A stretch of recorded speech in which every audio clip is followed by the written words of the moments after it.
Hello guys, ये है हमारा ब्रह्मांड और ये एक तस्वीर है जो ली गई थी मार्स से एक स्पेस प्रोब के द्वारा। ये छोटा सा पिद्दी सा दिखने वाला डॉट जो आप देख रहे हैं वो है हमारी धरती, जहाँ पर हम रहते हैं। और आने वाले कुछ सैकड़ों या फिर हजारों सालों में अगर हम इंसानों से बच भी जाएगी, तब भी आने वाले कुछ बिलियन सालों में इसका नामो निशान मिट जाएगा। और सिर्फ हमारी धरती का ही नहीं बल्कि इस पूरे ब्रह्मांड का भी एक दिन विनाश हो जाएगा और फिर एक नए ब्रह्मांड का जन्म होगा। पर ये होगा कैसे? इस पर वैज्ञानिकों का मानना है कि हमारा ब्रह्मांड अभी लाइट की स्पीड से भी तेज गति से फैल रहा है, पर एक समय ऐसा आएगा जब इसका फैलाव धीरे धीरे स्लो हो जाएगा और फिर ये सिकुड़ने लगेगा और फिर सिकुड़ते सिकुड़ते एक छोटे से पिद्दी से बिंदु में समा जाएगा और यहीं पर हो जाएगा हमारे ब्रह्मांड का दी एंड। अब यहीं से शुरुआत होती है फिर से एक नए ब्रह्मांड की कहानी और यहीं से जन्म होता है बिग बैंग थियरी का। और ऐसा मैं नहीं कह रहा बल्कि ऐसा वैज्ञानिकों का मानना था, और मैं था इसलिए कह रहा हूँ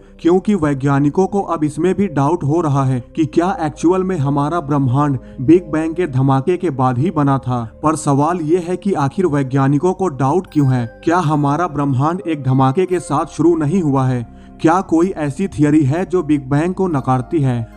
इस सवाल के जवाब को जानने के लिए इस वीडियो को एंड तक जरूर देखें। तो चलिए शुरू करते हैं।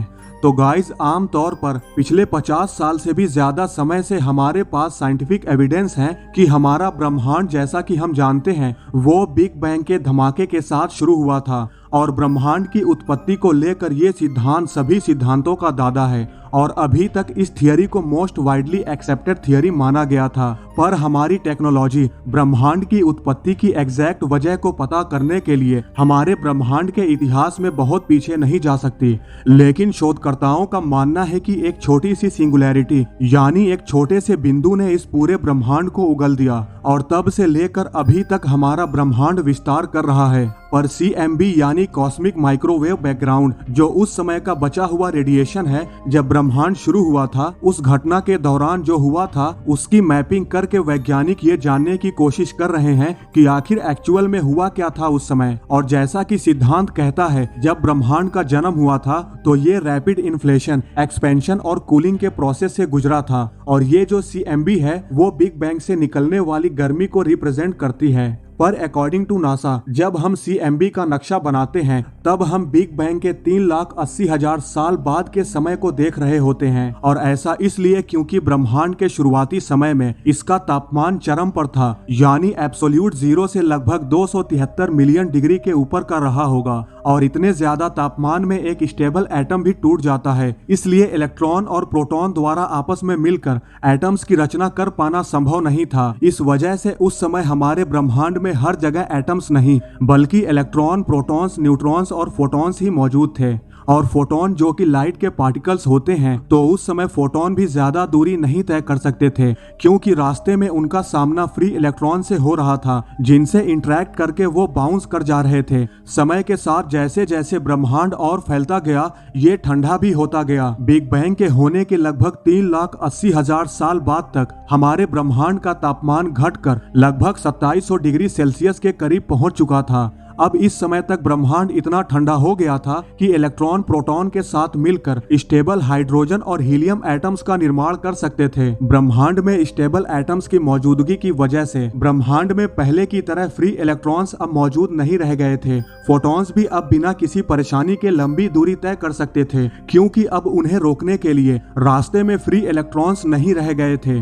और यही वो फोटॉन्स पार्टिकल्स हैं जो आज CMB के रूप में देखे जा सकते हैं। और इसलिए जब हम CMB का नक्शा बनाते हैं तो हम बिग बैंग के 3,80,000 साल बाद के समय को देख रहे होते हैं। और यही वो वजह है कि पक्के तौर पर नहीं कहा जा सकता कि बिग बैंग क्या था। हालांकि कुछ ऐसी घटना घटी जिसके कारण हमारे ब्रह्मांड का आधार तेजी से लाखों मील तक फैल गया और आज भी फैल रहा है। पर एक समय ऐसा आएगा जब हमारा ब्रह्मांड सिकुड़ना शुरू हो जाएगा और फिर सिकुड़ते सिकुड़ते एक छोटे से बिंदु में समा जाएगा जिसे सिंगुलैरिटी कहते हैं, और फिर उस छोटे से बिंदु में एक बिग बैंग का धमाका होगा, जिससे फिर से एक नए ब्रह्मांड का जन्म होगा और ये सिलसिला अनंत तक चलता रहेगा। अब ये तो था बिग बैंग, जो ये बताता है कि हमारे ब्रह्मांड की उत्पत्ति कैसे हुई, पर एक और सिद्धांत है जिसने हाल के वर्षों में लोकप्रियता हासिल की है, जिसे बिग बाउंस थियरी के नाम से जाना जाता है। असल में big bounce theory big bang theory से पूरी तरह से अलग नहीं है। सिंपल शब्दों में बोले तो ब्रह्मांड को एक फेफड़े की तरह समझ सकते हैं। जैसे फेफड़े सिकुड़ते और फिर फैलते रहते हैं, ठीक वैसे ही हमारा ब्रह्मांड भी करता है।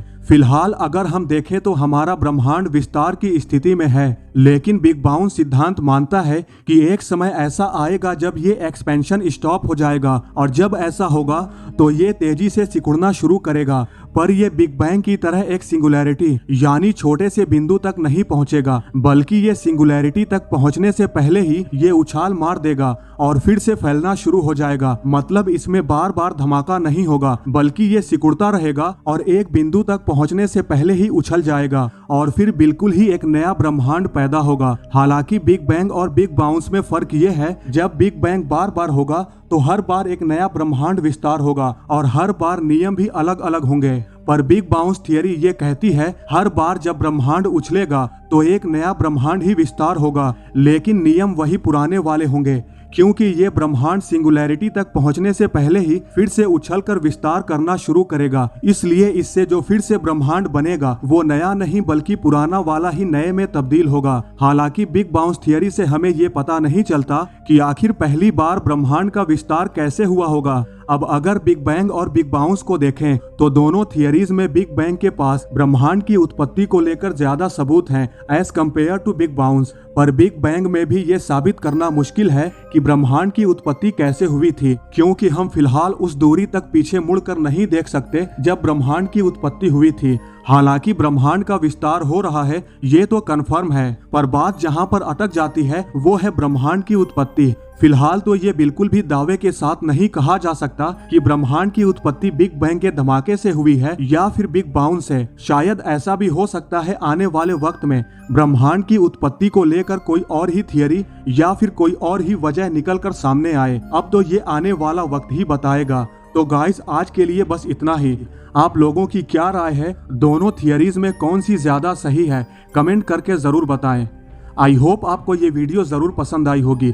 अगर आपको ये वीडियो पसंद आई है तो लाइक और शेयर करना न भूलें, और ऐसी ही इंटरेस्टिंग वीडियो देखने के लिए हमारे चैनल को सब्सक्राइब करना न भूलें।